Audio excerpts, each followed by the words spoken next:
Зеленский готов к обмену территориями. Европейцы боятся, что Путин и Трамп могут заключить тайную сделку, а РФ обвиняет Киев в подготовке большого взрыва в Балтийском море. В эфире «Нехта» самые важные и интересные новости к этому часу. Зеленский отправляет Путину заочное предложение. Какой может быть договор с Москвой? Детали резонансного интервью. За спиной Москвы Турция и Туркменистан заключают историческое соглашение о поставках газа. Коррупция везде. Россия и Беларусь в конце рейтинга. На каком месте Украина и бывшие страны СССР? Удивительный результат. Друзья, всем доброе утро. Буду рад вашему лайку, подписке и репосту. Вы прекрасно знаете, что для нас это очень важно. Оставляйте также свои комментарии. И спасибо вам за обратную связь. Об актуальных важных событиях прямо сейчас начинаем. Ввод западных войск на территорию Украины как одна из гарантий безопасности. Эта тема станет одной из ключевых на предстоящей Мюнхенской конференции по безопасности. Об этом пишет Нью-Йорк Таймс и уточняет, что уже сейчас для многих официальных лиц и аналитиков идея размещения большого количества европейских войск из стран НАТО в Украине кажется безрассудной. Без четкого американского участия в такой операции, включая воздушное прикрытие системы ПВО и разведку, такую как техническую, так и агентурную, европейские войска окажутся под серьезной угрозой со стороны российских разведывательных действий и даже атак. В материале вспоминают слова Зеленского, который хотел, чтобы страны Европы отправили в Украину как минимум 200 тысяч своих солдат. Военные аналитики, опрошенные изданием, утверждают, что это просто неподъемное количество, и континент не может столько предложить. Что говорить, даже 40 тысяч солдат отправить в Украину – это трудная задача для Европы, пишет издание. Нью-Йорк Таймс также уточняет, что цели Путина при этом не изменились. Он хочет подчинения Украины, прекращения расширения НАТО. Кроме того, вероятно, что Кремль не согласится на размещение сил Альянса в Украине, даже если эти силы будут просто обучать украинцев. В Европарламенте тем временем напомнили, что справедливым завершением войны является вывод российских войск из Украины.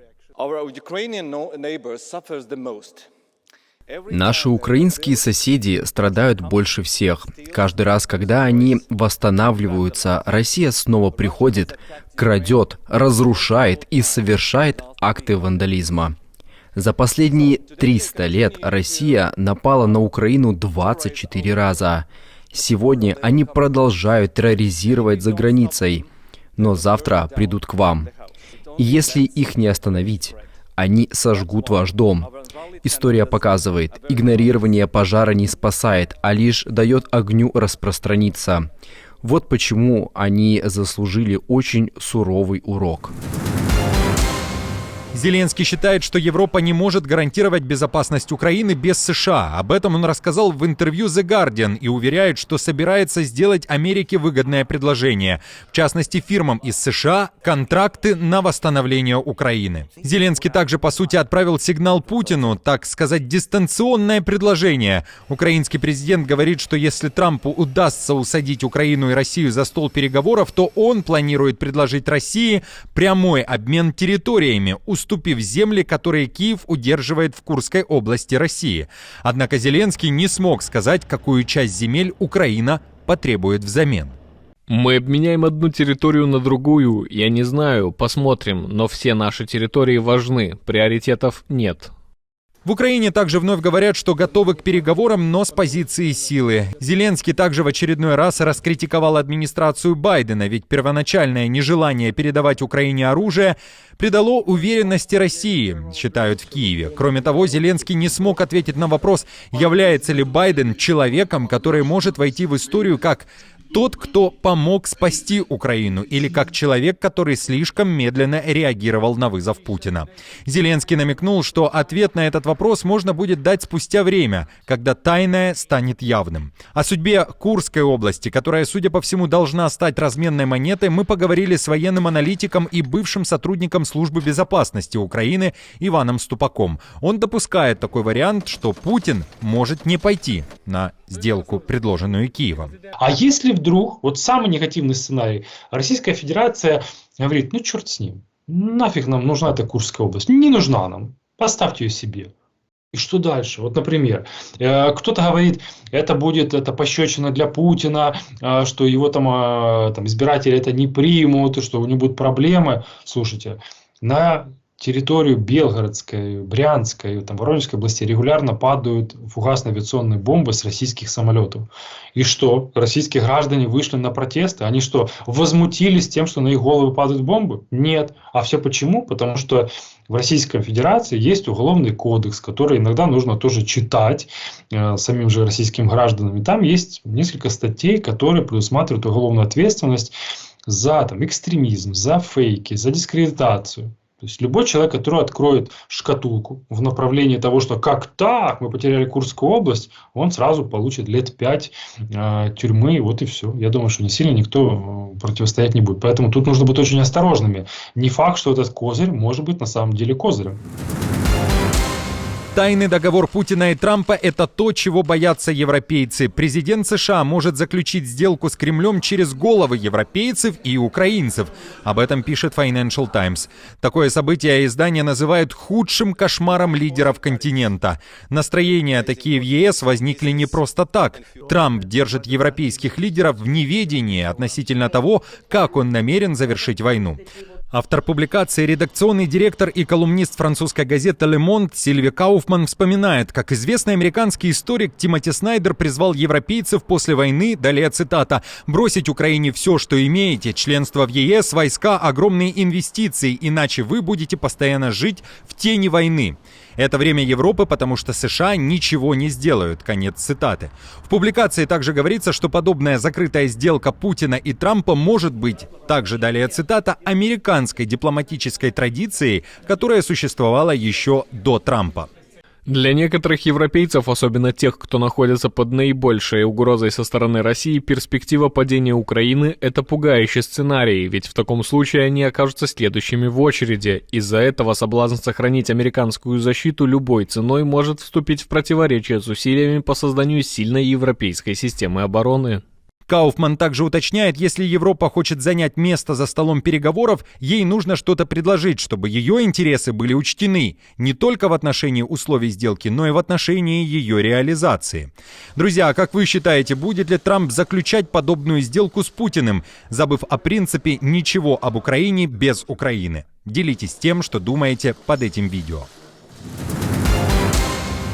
Очередное обвинение в адрес Киева. В РФ заявляют, что Украина вот-вот подорвет иностранное судно в акватории Балтийского моря и сделает это с помощью морских мин российского производства.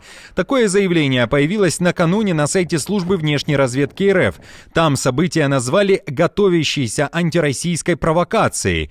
В СВР говорят, что это коварный план. Кого бы вы думали? Конечно же, стран НАТО, ведь руководство Альянса тогда примет решение закрыть России выход в Балтийское море под предлогом обеспечения безопасности морского судоходства.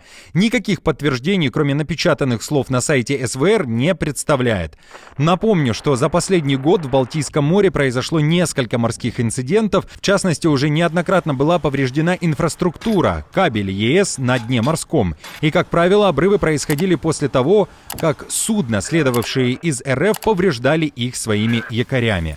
В Украине тем временем Служба безопасности Украины ежедневно отчитывается и прилагает фото и видеоматериалы задержания людей, которые были завербованы РФ и готовили теракты как в центре Киева, так и в других населенных пунктах страны.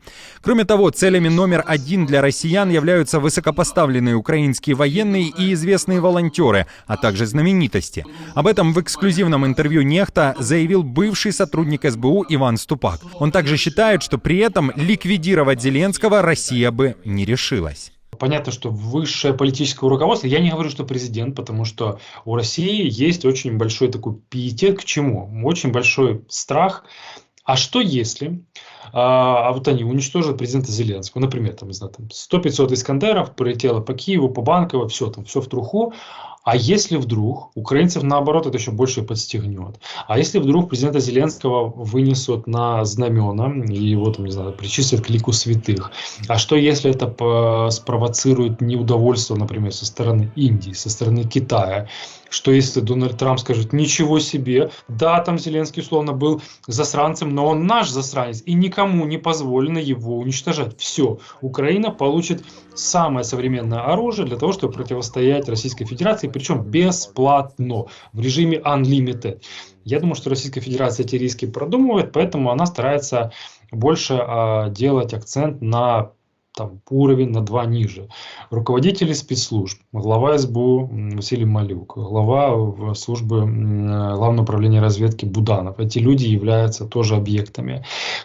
Они знают про людей, которые есть в структуре СБУ, в структуре Главного управления разведки.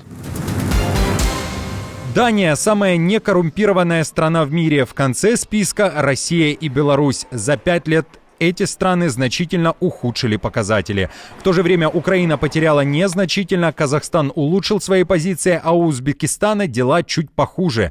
Об этом сообщает Transparency International. Организация опубликовала ежегодный индекс восприятия коррупции, который оценивает уровень коррупции в государственном секторе 180 стран мира. Итак, Россия продемонстрировала свой самый низкий результат в этом индексе восприятия коррупции, заняв 157-ю позицию. РФ набрала всего лишь 22 балла, такой же показатель зафиксирован в Азербайджане, Гондурасе и Ливане. Беларусь получила лишь 33 балла и 114 место. Украина в обновленном списке на 106 позиции, потеряв при этом балл с прошлого года, получив в этом 35 баллов.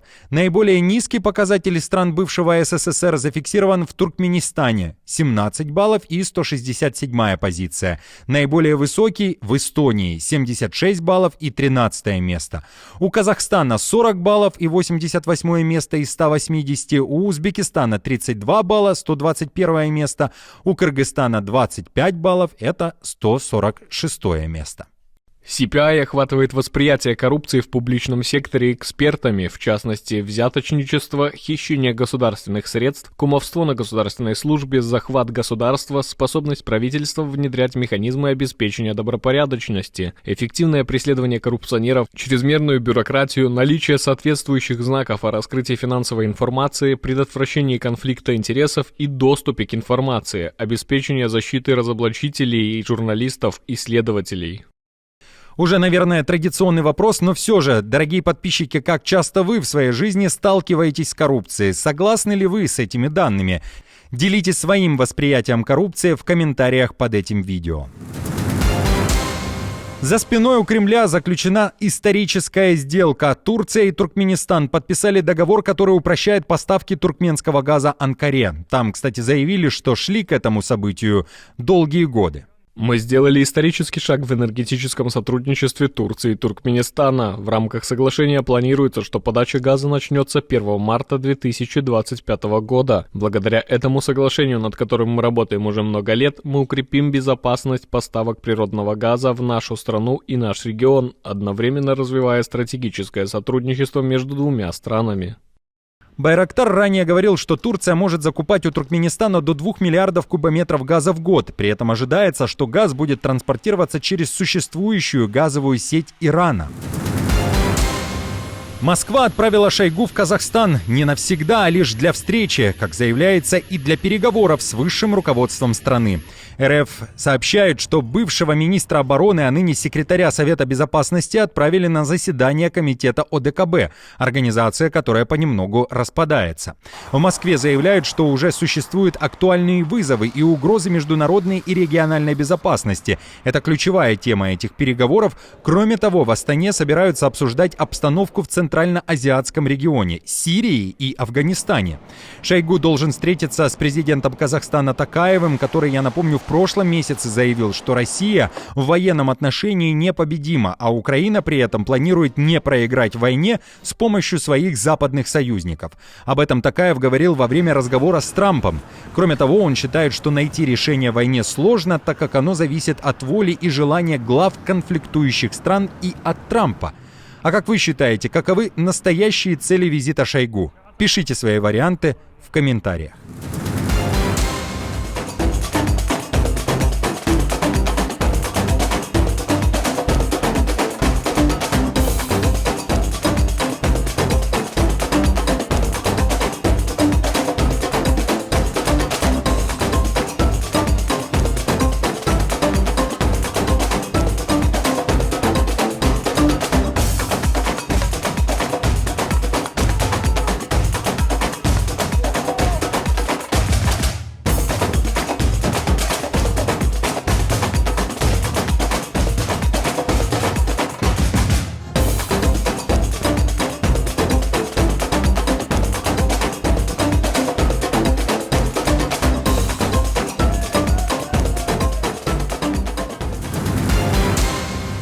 Друзья, на этом все. Не забудьте оставить свой комментарий и лайк. Мы же с командой продолжаем следить за самыми важными новостями. Оперативную информацию от Нехта ищите в телеграм-каналах или на платформе X.